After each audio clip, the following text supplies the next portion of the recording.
Deus. Hoje está registrada em dois textos pequenos que eu vou ler. Primeiro, na segunda carta do apóstolo Pedro, no capítulo 2, no versículo 5. Segunda carta de Pedro, capítulo 2, versículo 5, que diz assim: E não poupou o mundo antigo, mas preservou a Noé, pregador da justiça, e mais 7 pessoas, quando fez vir o dilúvio sobre o mundo dos ímpios. O outro texto está lá no primeiro livro da Bíblia, o livro do Gênesis, capítulo 6, versículo 9. Diz assim: Eis a história de Noé. Noé era homem justo e íntegro entre os seus contemporâneos. Noé andava com Deus.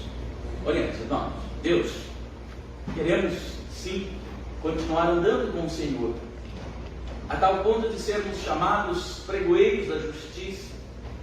Queremos andar com o Senhor, tal qual Enoque andou e já não era, porque o Senhor o tomou para si.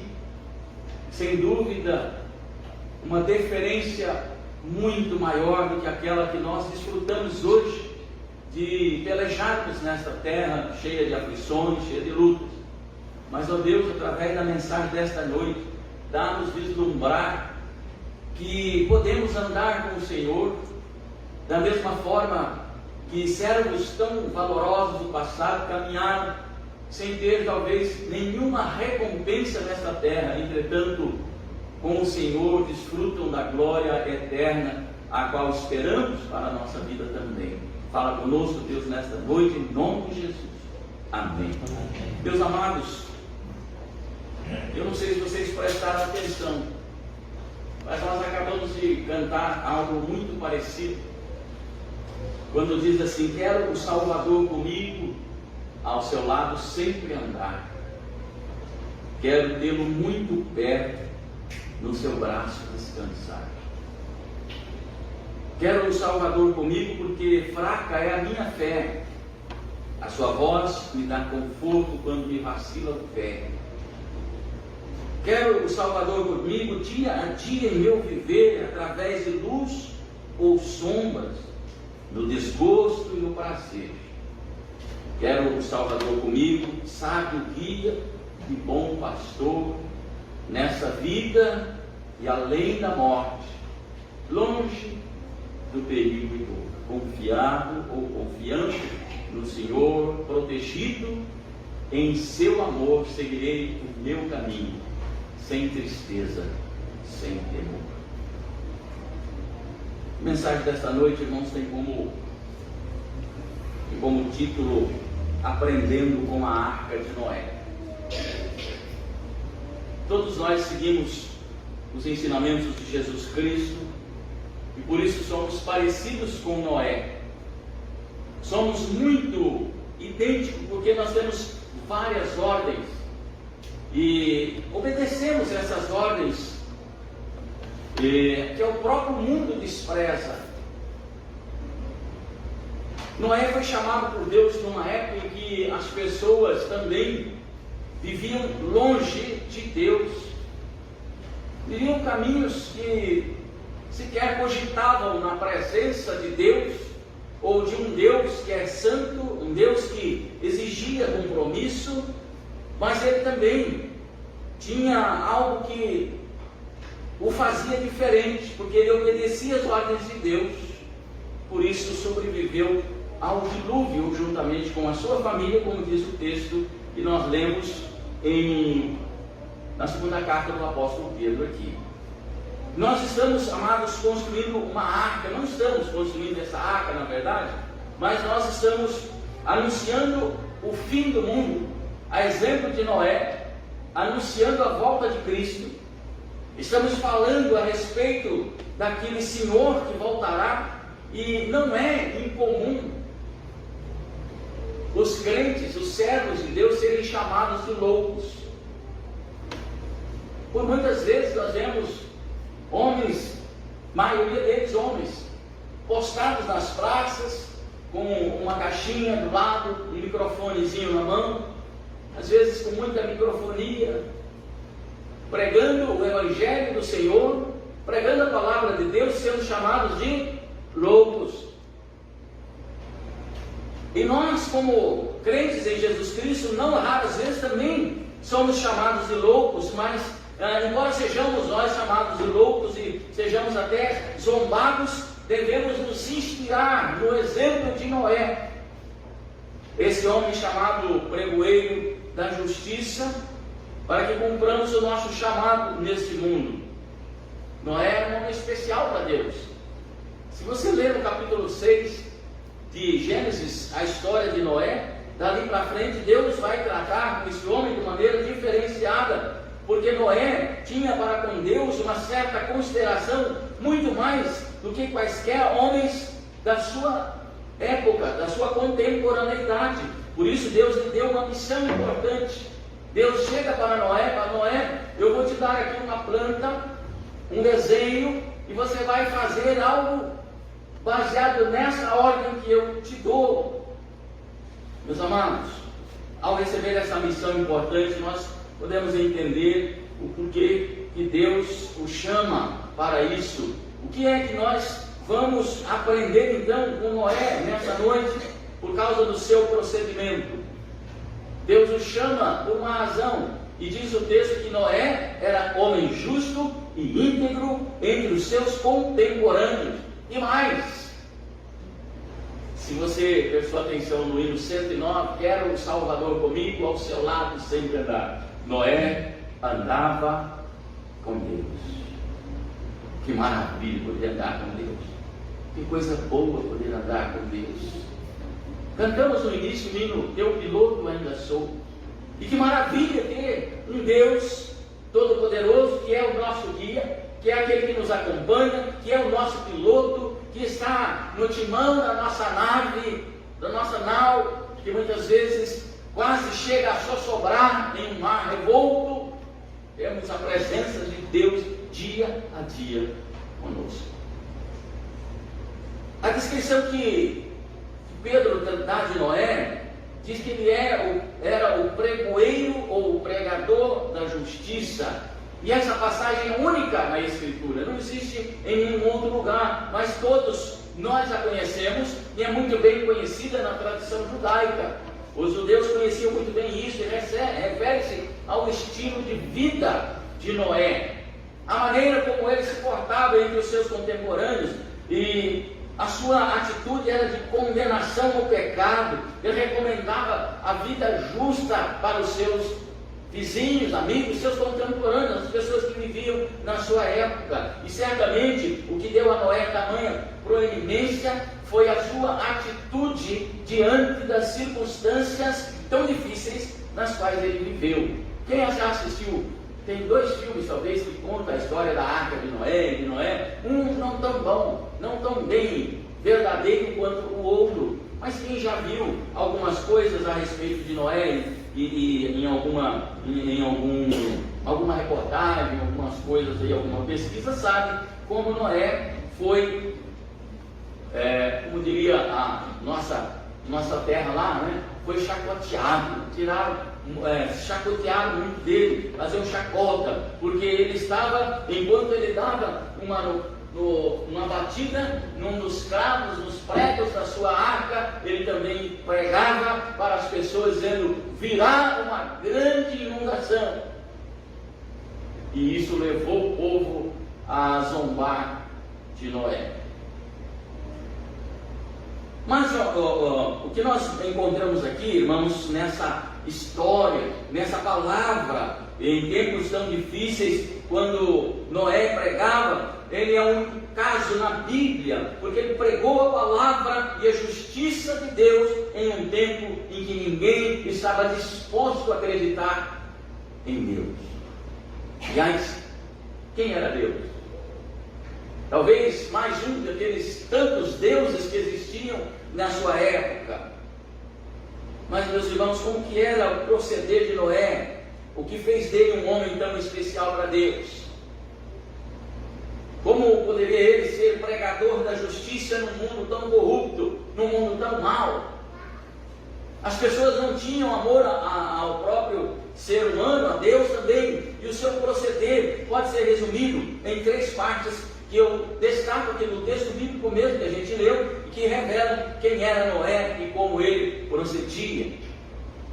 E a primeira coisa que nós aprendemos aqui com esse pregoeiro da justiça, e que está lá no capítulo 9, no capítulo 6, versículo 9, que Noé era homem justo. Justo. Então, a primeira coisa que se destaca na vida de Noé é o seu justo proceder, é o seu procedimento justo. Até porque, irmãos, ser justo é o mesmo que ser reto, é o mesmo que andar em caminho direito, aquele que é conforme à justiça. Ser justo perante Deus é proceder à obediência às ordens de Deus, é estar nos pés do Senhor, obedecendo às suas ordens e os seus mandamentos. Isso é ser justo. A palavra aqui pressupõe uma aliança na qual aqueles que são unidos ao Senhor pela fé seguem os padrões morais, padrões que Deus estabeleceu para que cada um de nós pudéssemos viver sob eles. E Noé era justo porque agia de conformidade com os preceitos de Deus, com as determinações de Deus, que Deus deu aos homens, inclusive, para que seguissem, para que caminhassem com eles. E podemos definir a palavra justiça como aquela virtude moral que inspira respeito, que inspira a obediência a Deus e o respeito aos direitos de outra pessoa. Ser justo é dar a cada um aquilo que lhe pertence. E foi o próprio Deus quem estabeleceu os preceitos morais aos homens, o próprio Deus quem ditou essas ordens, já lá no jardim do Éden, quando disse que todas as árvores do jardim comereis, mas aquela especificamente não podereis tocar. E esses preceitos de Deus geram em nós o senso de justiça, geram em cada um de nós o senso de justiça diante de Deus, e cabe a nós seguirmos então os preceitos que Deus estabeleceu. Entendemos e aprendemos que Noé seguia fielmente esses preceitos, por isso a Bíblia o chama de justo, por isso a Bíblia diz que ele era um homem justo. Para que entendamos aqui, amados, o que é ser justo, vamos raciocinar primeiramente o que não é ser justo. Vamos aprendendo pela antítese, por aquilo que é contrário. Aprendamos primeiramente que ser justo não é viver um tipo de encenação, não é mostrar aquilo que não é andar por aí posando de bons moços ou de boas moças, quando na verdade nós não somos nada daquilo que ser justo significa, porque ser justo significa servir ao Senhor de coração. Servir ao Senhor de coração. A Bíblia classifica as pessoas de um modo geral em 2 grupos: os justos e os ímpios. Ou é justo ou é ímpio. Portanto, os justos são aqueles que servem de coração ao Senhor. E quem são os ímpios? Obviamente, são aqueles que vivem uma vida sem Deus, uma vida de impiedade, uma vida desgraçada e uma vida de desprezo pelas coisas concernentes a Deus. Isso é o ímpio. Quando você lê o Salmo de número 1, o salmista diz assim: bem-aventurado o homem que não anda segundo o conselho dos ímpios, nem se assenta na roda dos escarnecedores, nem se detém no caminho dos pecadores. E lá no final ele diz: o justo é como a árvore plantada junto a ribeiro de águas, que na estação própria dá o seu fruto. Conquanto que os justos prevalecerão no juízo, os ímpios serão como a palha, como uma moinha que o vento dispersa. E portanto, amados, pergunto: e nós? Será que somos justos perante Deus? Precisamos urgentemente descobrir aprenderam o que isso significa. Depois, ser justo também não significa estar ou ser isento de erros. Não significa que nós somos inerrantes. O próprio Noé, depois que cessaram as águas do dilúvio, quando a arca pousou sobre aquele monte, e que ele iniciou a sua vida social, ali agora com a sua família, o texto lá em Gênesis diz que ele plantou uma vinha, plantou bastante pés de uva, e aquilo produziu, porque a terra agora estava fertilizada com tanta coisa boa, né? E a sua uva produziu, a sua vinha produziu, e dessa plantação ele fez vinho e embebedou-se. No estado em que ele estava, de alteração alcoólica, diz o texto que ele ficou nu dentro da sua tenda, causando grande transtorno em sua família. Não cabe aqui, amados, discutir eticamente isso que aconteceu, porque era uma época, era um tempo em que isso era algo muito ruim. E tudo aquilo poderia ter sido evitado se ele não tivesse cometido o erro de se embriagar. E então aprendemos com o testemunho de Noé que ser justo não é ser perfeito. Ser justo não é ser perfeito. E não poder errar. Outra coisa que nós aprendemos que a justiça não é barganha com Deus, é fazer troca com Deus. Eu, por ser justo, exijo que Deus então esteja fazendo algo para mim que eu preciso que faça. Em nossos dias, muitas pessoas pensam que se alguém obedecer a Deus, se for fiel, terão certos direitos especiais, terão prerrogativas especiais diante de Deus, e Deus teria que lhe abençoar de qualquer forma. Irmãos, isso é um grande engano, isso é um erro, porque Deus não deve nada para as suas criaturas, pelo contrário, elas é quem deve a Ele. Então, nós temos que obedecer a Deus por amor, por fé, por temor, por gratidão e outras coisas mais. Isso tudo para a glória de Deus, sem querer receber nada em troca. Vamos fazer barganha com Deus, por quê? A nossa própria justiça determina que não temos nada que oferecer a Deus, a não ser a nossa obediência. E é por isso, irmãos, que nós devemos ser justos simplesmente pelo que Deus é, e não por aquilo que Ele pode nos dar. Fazemos troca com Deus, e um exemplo clássico disso na Bíblia foi o rei Josias. Josias assumiu o trono com 8 anos de idade, menino. E ele reinou e fez um bom reinado. Depois desse brilhante reinado, sofreu uma morte trágica na guerra. Agora paremos para pensar, irmãos. Algumas pessoas poderiam dizer, mas não era de se esperar que ele tivesse um final mais feliz? Pois bem, Deus não teria que recompensá-lo? A resposta é não, porque, segundo a palavra de Deus, uma coisa não tem nada a ver com a outra. Você viver a sua vida justamente diante de Deus é um dever seu. É um dever seu fazer a vontade de Deus, obedecer a Deus a cada momento. Obedecer a Deus todas as horas da sua vida. Portanto, isso significa ser fiel a Deus, justo em toda a sua existência, e viver humanamente a vida que o Senhor lhe dá. Isso não quer dizer que você, vivendo a vida fiel a Deus a vida inteira, você possa ter finalmente um final feliz na sua vida. Porque nós vivemos nesse mundo, nesse vale de lágrimas. Podemos passar por enfermidades, acidentes, a família longe de nós, e famílias longe do Evangelho, pessoas que não servem a Deus, enfim. Nós sabemos que perante Deus, essa pessoa não ficará sem a sua recompensa. Diante de Deus, a recompensa é o céu.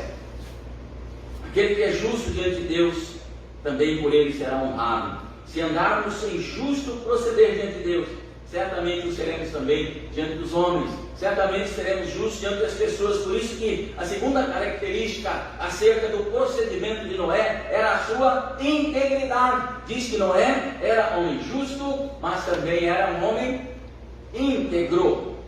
O que significa a palavra integridade, irmãos?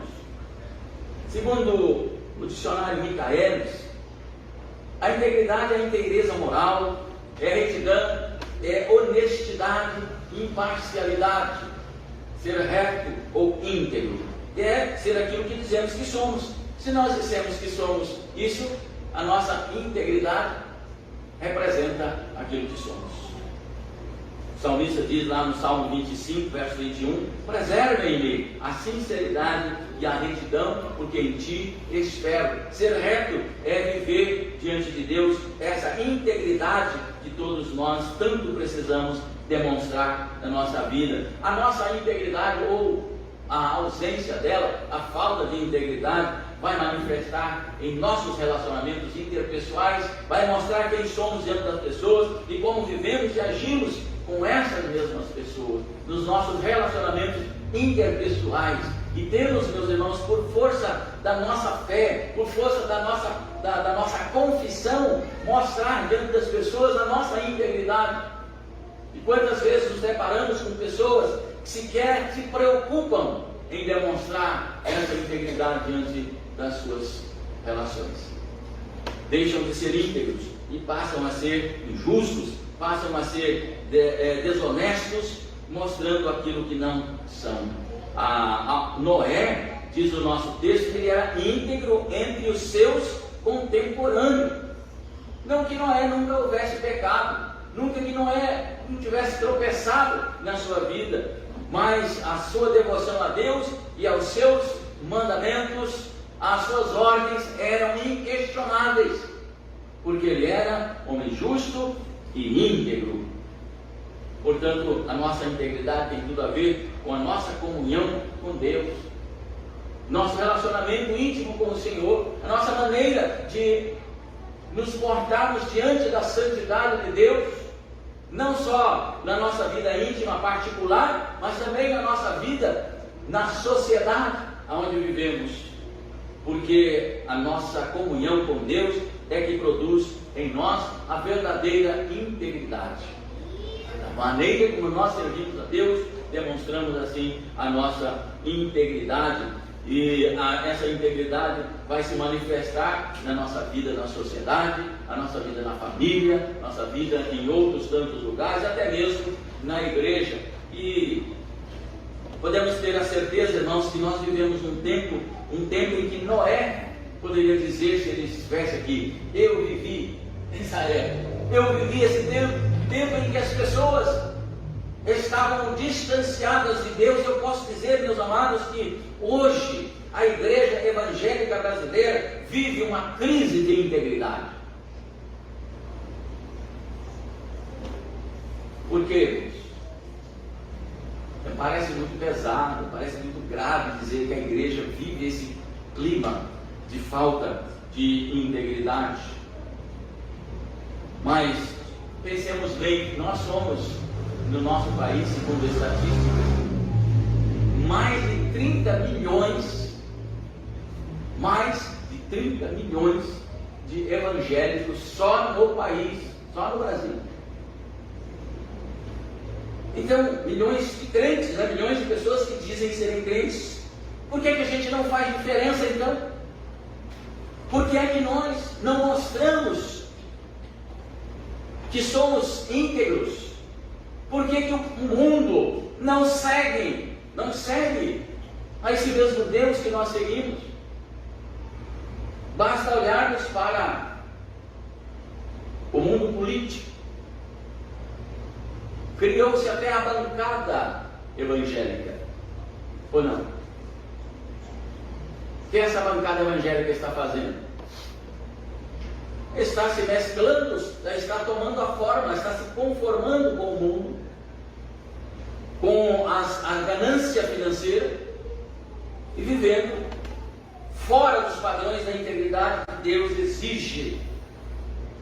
E se Deus, utilizando 12 homens, revolucionou o seu tempo, revolucionou o mundo. O que nos falta então, já que somos tantos? Jesus usou 12 homens para criar a maior empresa do mundo, a igreja. A resposta é que a igreja evangélica brasileira está inchada. Não que ela esteja crescendo saudavelmente, na realidade ela inchou. E o inchaço é sinal de que algo vai mal por dentro. Por que eu digo inchada, meus irmãos? Normalmente, o que o Senhor Jesus espera da sua igreja é uma evangelização positiva, feita a pessoas que não conheçam a palavra, e essas pessoas façam parte do corpo de Cristo, façam parte da igreja como novos convertidos. Entretanto, o que temos notado é que a cada dia que passa, novas pessoas entram nas igrejas, e a cada dia que passa, essas mesmas ou outras pessoas saem dessas igrejas e mudam de domicílio eclesiástico. Por isso eu digo que a igreja está inchada, porque não há uma conversão verdadeira na vida do ímpio, do pecador, daquele a quem nós deveríamos representar, o próprio Deus. As pessoas estão inchando a igreja e a igreja vai mal por dentro. A igreja evangélica está enferma, porque não adianta você sair de uma igreja e ir para outra se você não consertar o seu pecado, se você não consertar a sua vida com a igreja que você está saindo. Porque você vai para um outro lugar, você leva um problema com você. Ao passo que você deveria, outro sim, resolver o problema dentro da sua comunidade, pedir perdão se preciso for, perdoar se necessário for. E talvez você pense, eu vou continuar aqui, porque esse é o meu lugar, é aqui que o Senhor me chamou.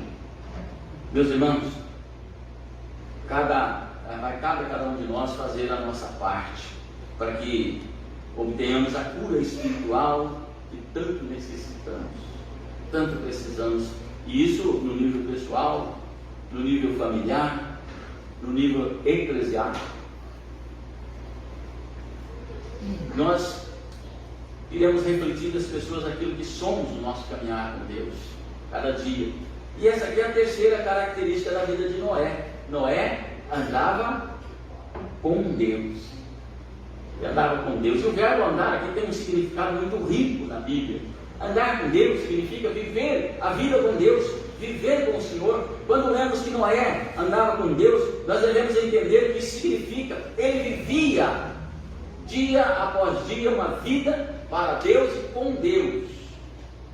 Era esse o seu viver. Não que Noé fosse alguém intolerável, mas era alguém que detestava o pecado, detestava o mal. E nesse contexto, essa expressão andar com Deus significa essa comunhão íntima com Deus, todos os dias, ao levantar, ao deitar, durante o trabalho, comunhão íntima com Deus. Talvez o que falta para muitos dos crentes na atualidade. E o que é andar com Deus, irmãos? O que isso significa? Eu destaco aqui 4 coisas muito rapidamente. O que significa andar com Deus? Andar com Deus é vida com Deus, é viver com Deus. Eu citei uma pessoa no Velho Testamento, no livro de Gênesis, um dos filhos de Adão, chamava-se Enoque. E o texto diz que Enoque andou com Deus e já não era, porque Deus o tomara para si. Deus o trasladara, Deus tirou Enoque de entre os homens e o levou para si. Por quê? Porque ele andava com Deus. Essa é a vida com Deus que se expressa através da nossa devoção, do nosso temor a Ele, temor a Deus. Eis que estou convosco, disse Jesus, todos os dias até a consumação dos séculos. Se Ele prometeu estar conosco, por que não estaremos com Ele? Por que não andarmos com Ele? Andar com Deus é convivência com Ele em amor, as coisas, como se Ele se fizesse visível para nós. Nós não podemos vê-lo fisicamente, nem Moisés conseguiu ver, mas sem Ele não podemos viver. Sem a presença de Deus na nossa vida, nós não temos vida. Ele é mais precioso para nós do que o ar que a gente respira. Quanta gente morreu durante a pandemia por falta do ar? Eu não podia respirar, morreu. E é por isso que eu creio que a nossa convivência com Deus, a nossa vivência com Deus é tão importante quanto o ar que respiramos. Mas é necessário amar a Deus de todo o coração e de todo o entendimento. A palavra de Deus nos diz assim: se alguém me ama, guardará a minha palavra, e o meu Pai o amará, e viremos para Ele, e o faremos nele morada, em João 14, 23, Mateus 22, 37, amarás o Senhor teu Deus de todo o teu coração, de toda a tua alma, de todo o teu entendimento. Isso está lá no Velho Testamento, quando Deus dá os mandamentos para o seu povo. Mas andar com Deus é descoberta. Cada dia que temos descoberto em nossa caminhada de fé que Deus é amor, que Deus é compaixão, que Deus é justiça, que Deus é integridade, temos descoberto o que o Senhor tem nos revelado através da sua palavra. Quem anda com Deus conhece a santidade, conhece a justiça, o amor, o perdão, a alegria de viver segundo aquilo que Ele nos ensinou, segundo os padrões de Deus e não segundo os padrões do mundo, segundo os padrões da sociedade. Até podemos dizer, irmãos, que hoje até mesmo os crentes de algumas gerações acham que tudo é normal, que tudo que está acontecendo na sociedade hoje, essa sociedade ímpia, essa sociedade permissiva, é normal. Numa época em que criar filhos para muitos era difícil, principalmente para muitos filhos que viviam sob o cajado do pai, hoje essa coisa não existe mais. Filhos dominam os seus pais da maneira que querem. Criança, 2 anos, 3 anos, peitando seus pais, desobedecendo. Eu não vou corrigir, porque na minha época meu pai era muito rígido, ele me batia com cinta, me batia com correia, com chicote, com vara, com tudo. Eu não vou fazer isso com meu filho, não vou fazer isso com a minha filha. Irmãos, eis a razão pela qual muitos filhos estão perdidos, porque nós, os pais, esquecemos a disciplina. Nós esquecemos aquilo que descobrimos, que Deus haveria de nos ajudar na nossa vida diária. Quando andamos com Ele, até a nossa família seria abençoada. Invoca-me e te responderei, diz o Senhor, anunciar-te coisas grandes e ocultas que não sabem. 4º lugar, andar com Deus é andar na luz, é viver uma dimensão de fé e comunhão com Ele e com o seu Espírito em santidade. Por isso, é vida com Deus, é conviver com Ele em amor, é descoberta, é andar na luz. Digo, porém, andai no Espírito e jamais satisfareis a concupiscência da carne, pois outrora eras trevas, porém agora sois luz no Senhor. Andai como filhos da luz. Recomendação do apóstolo Paulo aos Efésios. Aquele que diz que permanece nele, esse também deve andar com ele, assim como ele andou. Esse era o diferencial na vida de Noé. Noé andava com Deus. Andava com Deus. A história de Noé, amados, e a arca, onde ele abrigou tantos animais e salvou a sua família, fornece boas comparações para nós e a igreja hoje.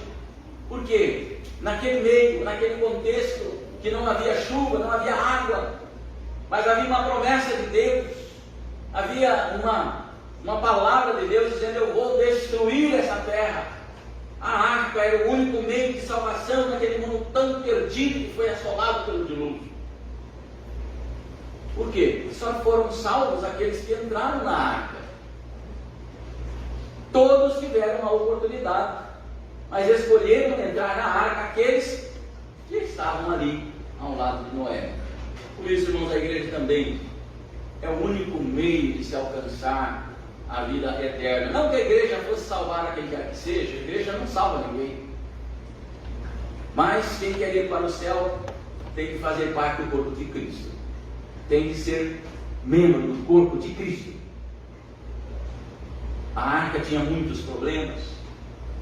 Tinha problema de espaço, tinha problema de cheiro, condições. Mas a igreja também pode ter seus defeitos e problemas. A igreja é composta por pessoas diferentes, cabeças diferentes, interpretações diferentes da vida, da realidade. Mas é aqui que nós encontramos o caminho para o céu. É através da convivência na igreja que nós encontramos a palavra desse Deus que nos diz: ser fiel até a morte, dar-te a coroa da vida. O construtor da arca, que é Noé, era um homem chamado por Deus. Nós também somos. Vocês são chamados. Eu sou chamado. Noé tinha uma missão muito importante. Nós também temos. Viveu no meio de uma geração corrupta, sim. Nós também vivemos. Pregava a mensagem da justiça de Deus e nós também pregamos. Você também prega. Foi desacreditado, foi zombado pelos seus. Isso também acontece conosco. Um dia da nossa vida, após a sua pregação, veio o juízo de Deus, e isso também vai acontecer certamente. Ontem nós falamos isso com os nossos adolescentes aqui, e hoje o presbítero Miguel, na escola dominical, referiu-se ao mesmo fato, em que o apóstolo Paulo fala aos Tessalonicenses, dizendo que quando for dada a ordem, ouvida a voz do arcanjo, ou mesmo o Senhor descerá do céu e vai levar a sua igreja. E uma palavrinha, uma frasezinha muito pequena que ele fala na conclusão desse parágrafo. Ele diz: consolai-vos uns aos outros com esta palavra. Por quê? Porque o juízo de Deus virá e vai acontecer nesse mundo, irmãos. Noé era um homem especial para Deus, porque o amava de todo o seu coração, era justo, íntegro e andava com Deus. Agora, a pergunta é essa: e nós? Podemos dizer que somos semelhantes a Noé também nesse item de amar a Deus, andar com Deus, ser íntegro, justo e andar com Ele? E Deus é especial para nós, para você? Sigamos o exemplo do nosso irmão Noé, que era o pregador da justiça. Vamos ser justos, íntegros e andar com Deus. Que Deus nos abençoe, irmãos. Que essa palavra o acompanhe nesta noite e o faça refletir o que nós aprendemos com a arca de Noé.